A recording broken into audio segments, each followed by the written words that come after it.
嗨，你哋好！2026年啦，祝大家心想事成，龍馬精神，跟住財源廣進。我哋今日咧一齊睇一個係屯門嘅低密度住宅。咁屯門嘅低密度咧，通常都係村屋比較多啦，而且冇管理嘅村屋。咁我哋今日睇一個係有管理嘅低密度住宅。佢唔同於村屋，就係咧佢可以做高成數嘅按揭。咁喺你嘅資金運用方面更加方便靈活啲。咁我哋今日咧係睇一個分層單位，而家嘅係一個地下花園。咁呢邊嘅地下花園咧，即係室內嘅間隔通常都係3房2個廁所。咁分別咧可能係嗰個位置同埋花園嘅大細。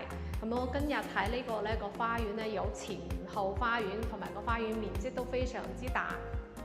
我哋一齊咧可以成間屋咁樣參觀了解一下。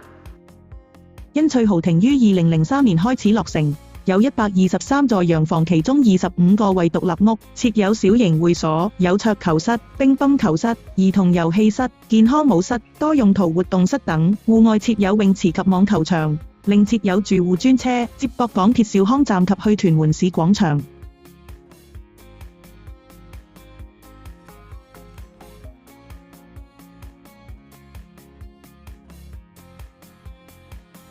佢其實呢個前邊呢個花園咧都有成400幾尺㗎。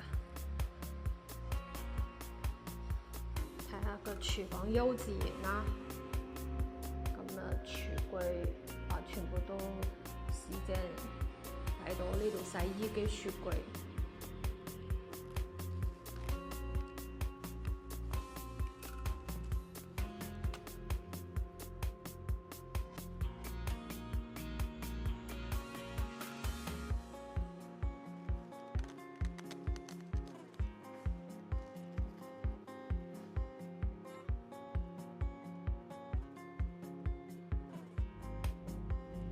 我咧係出去後花園嘅，咁我哋陣間先出去望一望，睇下第一個洗手間先，浴缸。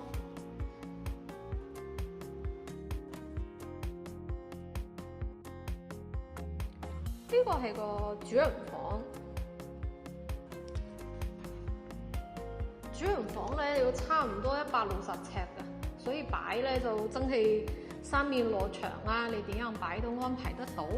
咁呢個空間咧，就大家可以留意下。呢個空間咧，其實佢本來係放冷氣機嘅。呢個位置咧，通常大家都會將冷氣移出去嘅。咁你呢度就會多咗，等於係一個衣帽間咯。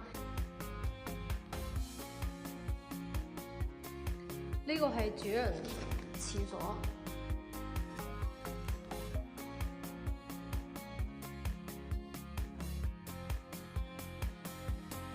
呢個走廊我覺得都可以咯，擺啲櫃，擠下啲雜物。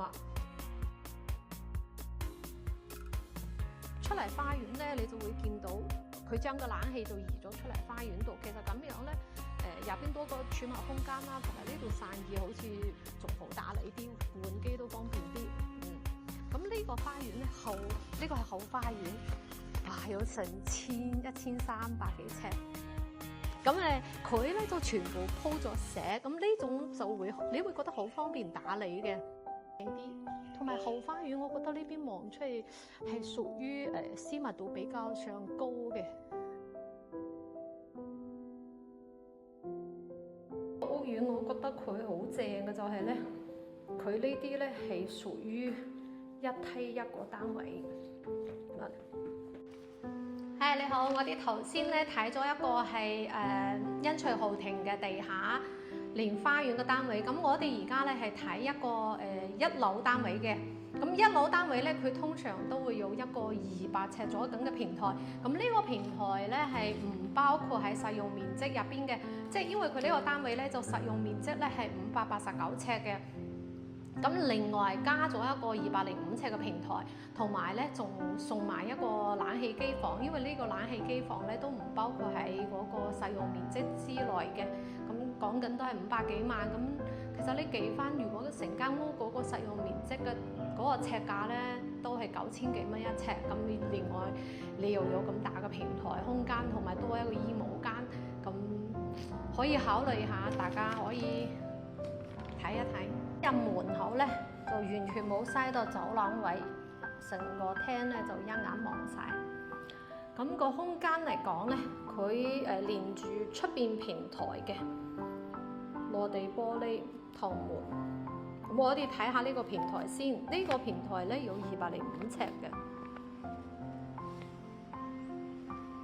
因為天台有時你懶得上去啦，但係平台呢啲實用嘅，即係嗰個用嘅比例比較上高嘅。廚房嘅空間就唔算太大嘅，有43尺度。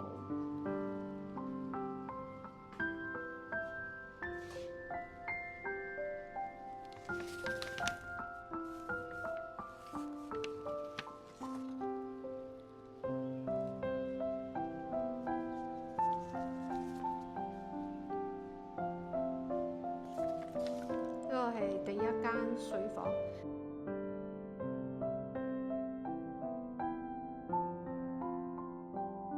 第一間廁所